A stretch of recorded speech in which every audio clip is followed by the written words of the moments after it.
Morning विद्यार्थी मित्रों, धोरण 10 विषय विज्ञान। गया वीडियोनी अंदर आपणे प्रकरण नंबर 3 धातुओं अने अधातुओं मेटल्स एंड नॉन मेटल्स अंगेनो अभ्यास करेलो, जेमां आपणे मुद्दा नंबर 3.3 धातुओं अने अधातुओं केवी रीते प्रक्रिया करे छे तेनी समजूती मेळवी। आजना विडियोनी अंदर आपणे मुद्दा नंबर 3.4 धातुओनी प्राप्ति अकरन्स ऑफ मेटल्स विषे चर्चा करवानी छे। तो आपणे जाणीए छीए तेम पृथ्वीनु भूपृष्ठ एटले के पोपड़ो छे ए धातुओनो सौथी मोटो स्त्रोत छे। दरियानु पाणी छे ए पण सोडियम क्लोराइड अने मेग्नेशियम क्लोराइड जेवा द्राव्य क्षारो धरावे छे।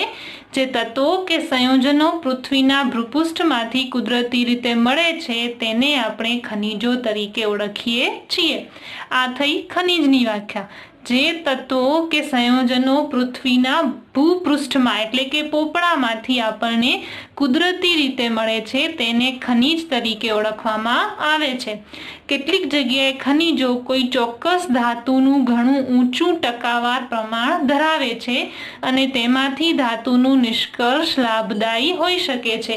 અર્થાત આપણે ઘણી વખત સાંભળ્યું હોય કે એક આ જગ્યા છે જ્યાં સોનાની ખાણ છે કે ચાંદીની ખાણ છે કે જ્યાં પ્લેટિનમની ખાણ છે। તો એ ખાણનો અર્થ શું થયો કે પૃથ્વી પરનું એવું ભૂપૃષ્ઠ કે જ્યાં કોઈ ચોક્કસ ધાતુ છે એ ઘણી મોટી ટકાવારીમાં મળી આવે છે અને ત્યાંથી ધાતુનું निष्कर्ष एटले के शुद्ध स्वरूपे धातु मेळवी आपणे आपणो लाभ मेळवी सकीए छीए। आवी खनिजोने काची धातु अयस्क ओर्स तरीके ओळखवामां आवे छे। जे आपणे पृथ्वीना भूपृष्ठमांथी मळे छे जेनामांथी आपणे धातुनुं निष्कर्ष करी सकीए छीए एटले के धातुने शुद्ध स्वरूपमां मेळवी सकीए छीए। ते जे खनिज छे तेने काची धातु अथवा तो अयस्कना नामे ओळखवामां आवे छे। तो अहींया आपणे धातुना निष्कर्षनी वात करी के धातुने शुद्ध स्वरूपे मेळववी। तो आ धातुनुं निष्कर्ष शुं छे, एक्सट्रेक्शन ऑफ मेटल शुं छे ए आपणे समजीए। तो आपणे धातुनी सक्रियता श्रेणी विषे शीखीने आव्या छीए। आपणे सक्रियता श्रेणीमां एवुं भण्या छीए के केटलीक धातुओ छे वधारे सक्रिय छे एटले के झड़पथी प्रक्रिया करे छे अने केटलीक धातुओ छे ओછી सक्रिय छे अर्थात ते प्रक्रिया खूब धीरेथी करे छे अथवा तो प्रक्रिया करता नथी। जो आपणे सक्रियता श्रेणी विषे आटली बाबतो जाणता होईए तो आपणे सरळताथी समजी सकीए के काची धातुमांथी केवी रीते धातु एटले के शुद्ध धातुने निष्कर्षित करवामां आवे छे एटले के मेळववामां आवे छे। કેટલીક ધાતુઓ પૃથ્વીના ભૂપૃષ્ઠમાંથી મુક્ત અવસ્થામાં મળે છે। મુક્ત અવસ્થામાં એટલે શુદ્ધ સ્વરૂપે। એના ઉપર બહુ વધારે પ્રક્રિયાઓ કરીને શુદ્ધ કરવાની જરૂરિયાત રહેતી નથી। તે ઉપરાંત કેટલીક ધાતુઓ છે એ તેમના સંયોજનોના રૂપમાં મળે છે એટલે કે કોઈ અન્ય પદાર્થ સાથે જોડાયેલી હોય, ઓક્સિજન સાથે, કાર્બન સાથે કે સલ્ફર સાથે જોડાયેલા એટલે કે સંયોજનના સ્વરૂપમાં પણ મળે છે। सक्रियता श्रेणी में तळिये रहेली धातुओं सौथी ओછી सक्रिय छे। ज्यारे आपणे कोई सक्रियता श्रेणी लखीए छीए तो एनो अर्थ ए थयो के सौथी छेल्ले जे धातुओना नाम आवे छे ए धातुओ सौथी ओછી सक्रिय छे एटले के बहु ओछा प्रमाणमां प्रक्रिया करे छे अथवा तो कोई चोक्कस पदार्थनी साथे ज प्रक्रिया करे छे। सक्रियता श्रेणी में तळिये रहेली जे सौथी ओછી सक्रिय धातुओ छे ते घणीवार मुक्त अवस्था में मळे छे एटले के तेना शुद्ध स्वरूपे मळे छे। उदाहरण तरीके सोनू, चांदी, प्लेटिनम अने कोपर आ चार छे खूब ओછી सक्रिय धातुओ छे अने ते आपणने खनिज स्वरूपे नहीं पण एना शुद्ध स्वरूपे मळे छे એટલે કે મુક્ત અવસ્થામાં મળે છે। કોપર અને સિલ્વર તેમની સલ્ફાઇડ અથવા ઓક્સાઇડ અયસ્ક એટલે કે કાચી ધાતુ સ્વરૂપે સંયોજિત અવસ્થામાં પણ મળે છે। કોપર અને સિલ્વર બંને એવી ધાતુ છે કે જે એના સલ્ફાઇડ અથવા તો ઓક્સાઇડ સાથે સંયોજિત સ્વરૂપે મળે છે। सक्रियता श्रेणी में टोच पर रहेली धातुओं एटले के पोटेशियम, सोडियम, केल्शियम, मेग्नेशियम अने एल्युमिनियम। अहीं आपणे धातुनी सक्रियता श्रेणी पण आपेली छे। अहीं आपणे जोई शकीए छीए पोटेशियम, सोडियम, केल्शियम, मेग्नेशियम ने एल्युमिनियम ए छे ए सौथी वधारे सक्रिय धातुओ छे। ए एटली हदे सक्रिय छे के ते क्यारेय पण कुदरतमां मुक्त स्वरूपे मळती ज नथी। सक्रियता श्रेणीनी मध्यमां रहेली धातु अहीं आपणे जोईए छीए झिंक, आयन, લેડ અને કોપર એ મધ્યમ સક્રિય છે. તે પૃથ્વીના ભૂપૃષ્ઠમાં ઓક્સાઇડ, સલ્ફાઇડ અથવા કાર્બોનેટના સ્વરૂપમાં મળે છે. અને ઘણી ધાતુઓની અયસ્ક છે ઓક્સાઇડ હોય છે, એટલે કે ઓક્સિજન સાથે સંયોજાયેલી હોય છે. આમ થવાનું કારણ એ છે કે ઓક્સિજન છે એ ખૂબ જ સક્રિય તત્વ છે અને પૃથ્વી પર ખૂબ વધારે માત્રામાં મળી આવતું હોવાથી તે કોઈ પણ ધાતુ સાથે સરળતાથી જોડાઈ અને તેની કાચી ધાતુ બનાવે છે. આમ સક્રિયતા શ્રેણીના આધારે ધાતુઓને 3 પ્રકારમાં વર્ગીકૃત કરી શકાય: નીચી સક્રિયતા ધરાવતી ધાતુઓ, મધ્યમ સક્રિયતા ધરાવતી ધાતુઓ અને ઊંચી સક્રિયતા ધરાવતી ધાતુઓ. દરેક પ્રકારમાં રહેલી ધાતુઓ મેળવવા માટે અલગ અલગ તકનીકો એટલે કે ટેકનિક્સનો ઉપયોગ કરવામાં આવે છે. અયસ્ક જે કાચી ધાતુ છે એમાંથી શુદ્ધ ધાતુઓના નિષ્કર્ષના કેટલાક સોપાનોનો પણ સમાવેશ થાય છે, જે અહીં આપણને ચાર્ટના સ્વરૂપમાં આપેલું છે. ચાર્ટ આપણે જોઈએ તો કોઈ પણ કાચી ધાતુ જે અયસ્ક છે એનું સંકેન્દ્રીકરણ આપણે 3 પ્રકારે કરીએ છીએ: ઊંચી સક્રિયતા, મધ્યમ સક્રિયતા અને નીચી સક્રિયતા. હવે આ જે ઊંચી સક્રિયતા ધરાવતી ધાતુઓ છે જે સરળતાથી પ્રક્રિયા કરે છે એ વિદ્યુત વિભાજનની પ્રક્રિયા દ્વારા આપણે અલગ કરી અને શુદ્ધ ધાતુ સ્વરૂપે મેળવી શકીએ છીએ. જે મધ્યમ સક્રિયતા ધરાવતી ધાતુઓ છે એ કાર્બોનેટના અયસ્ક અથવા તો સલ્ફાઇડની અયસ્ક તરીકે મળે છે, એટલે કે કાચી ધાતુ સ્વરૂપે મળે છે. હવે કાર્બોનેટના અયસ્ક સ્વરૂપે મળતી ધાતુ છે એને કેલ્સિનેશન પ્રક્રિયા અને સલ્ફાઇડના અયસ્ક સ્વરૂપે મળતી ધાતુને ભુંજન પ્રક્રિયા કરી અને તેના ઓક્સાઇડમાં ફેરવવામાં આવે છે. અને ઓક્સાઇડમાં ફેરવેલ ધાતુ છે એને રિડક્શન કરી અને ધાતુને શુદ્ધ સ્વરૂપમાં મેળવી શકાય છે. આ કેલ્સિનેશન, ભુંજન અને ઓક્સાઇડમાં રૂપાંતર, રિડક્શન એ શું છે આપણે જ્યારે ડિટેલમાં અભ્યાસ કરીશું ત્યારે આ બધી વસ્તુ સમજીશું.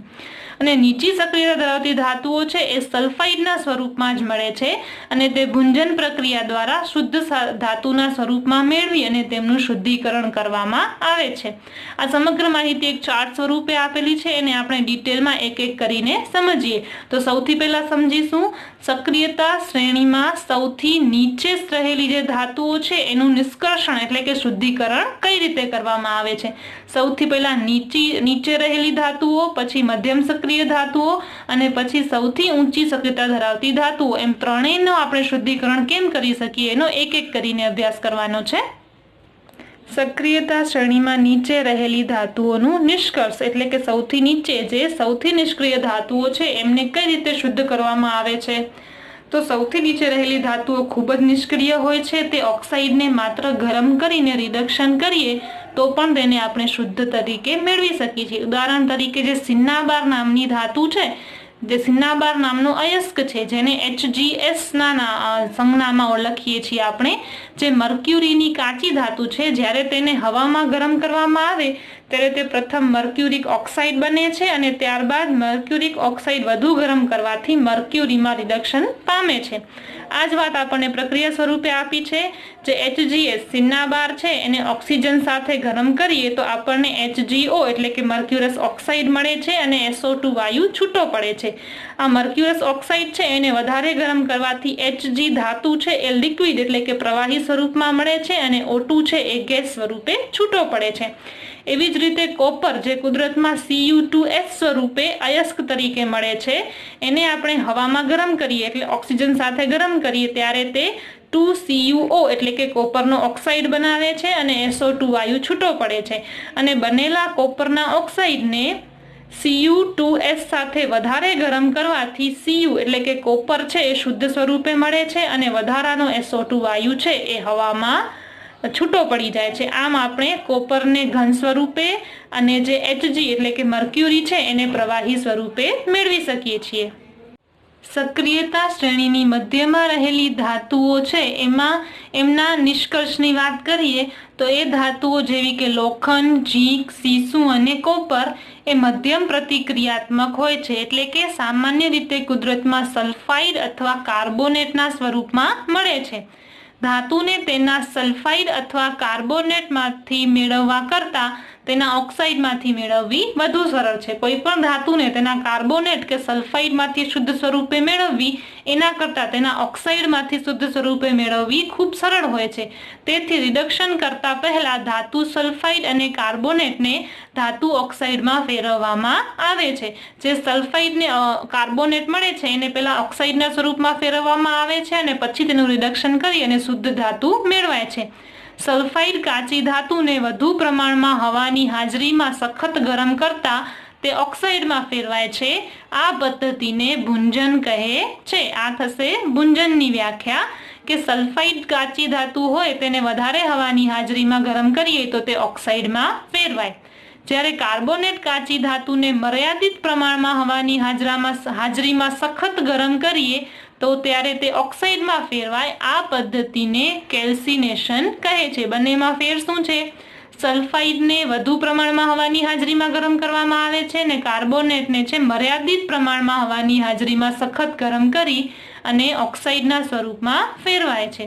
ઝીંક અયસ્કની ભુંજન અને કેલ્સિનેશન દરમિયાન થતી રાસાયણિક પ્રક્રિયા નીચે પ્રમાણે દર્શાવેલ છે। ભુંજનમાં ZnS જે કાચી ધાતુ છે ઝીંક સલ્ફેટ એને સોલિડ સ્વરૂપમાં એટલે કે ઘન સ્વરૂપમાં ઓક્સિજન સાથે ગરમ કરવાથી આપણને ZnO એટલે કે ઝીંક ઓક્સાઇડ મળે છે અને SO2 વાયુ છૂટો પડે છે। જ્યારે કેલ્સિનેશનની અંદર ઝીંક કાર્બોનેટને ગરમ કરી અને આપણને ZnO એટલે કે ઝીંક ઓક્સાઇડ મળે છે અને કાર્બન ડાયોક્સાઇડ વાયુ છે છૂટો પડે છે। હવે જ્યારે આપણને ઝીંક ઓક્સાઇડ મળી જાય છે ત્યારે તેનું યોગ્ય રિડક્શન કરતા જેવા કે કાર્બન વડે અનુરૂપ ધાતુમાં રિડક્શન કરવામાં આવે છે।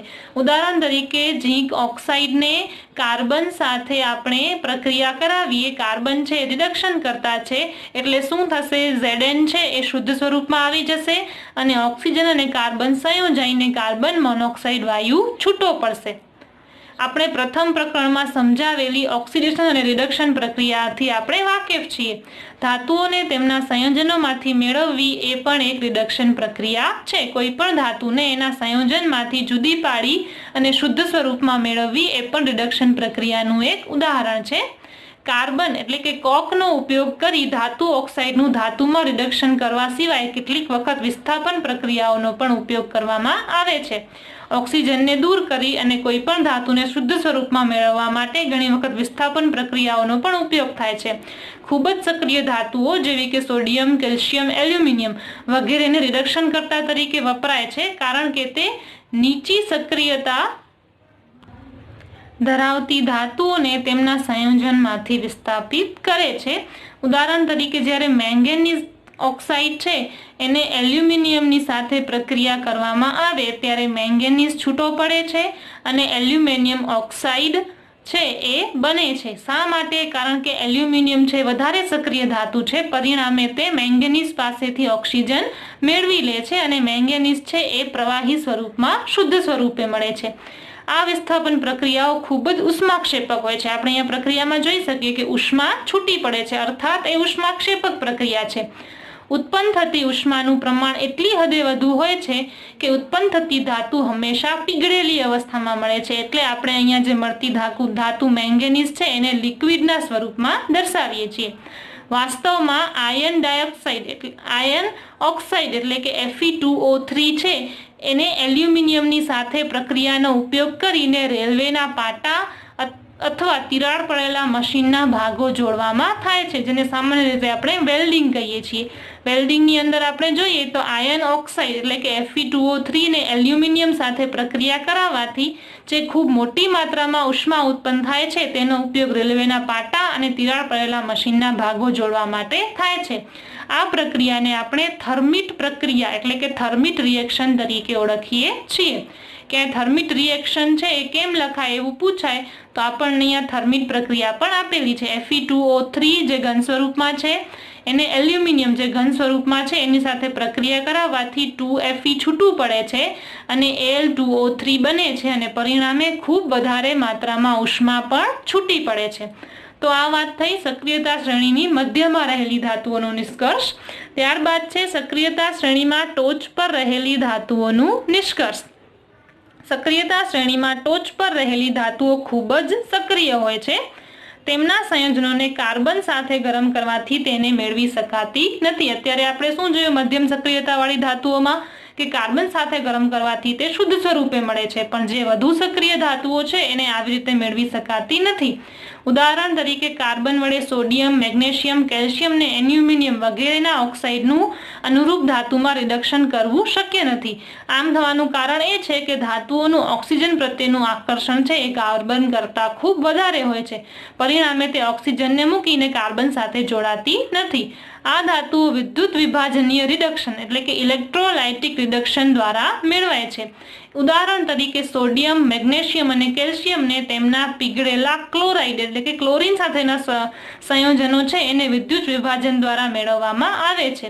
હવે સોડિયમ ક્લોરાઇડ, મેગ્નેશિયમ ક્લોરાઇડ કે કેલ્શિયમ ક્લોરાઇડના સંયોજનો છે એને વિદ્યુત વિભાજન કરવામાં આવે છે। વિદ્યુત વિભાજન એટલે શું એ આપણે ભણી ગયા છે કે વિદ્યુત વિભાજન માટેનું જે દ્રાવણ છે એની અંદર કેથોડ અને એનોડ મૂકી અને તેમાંથી વિદ્યુત એટલે કે જે ઇલેક્ટ્રિસિટી પસાર કરી અને આપણે ધાતુઓને કેથોડ ઉપર જ્યારે ક્લોરીન વાયુ છે એને એનોડ ઉપર મેળવી શકીએ છીએ। આમ ક્લોરીન વાયુ સ્વરૂપે છે એનોડ પરથી મુક્ત થઈ જશે અને ધાતુ છે એ કેથોડ પર જમા થશે જે શુદ્ધ સ્વરૂપમાં હશે।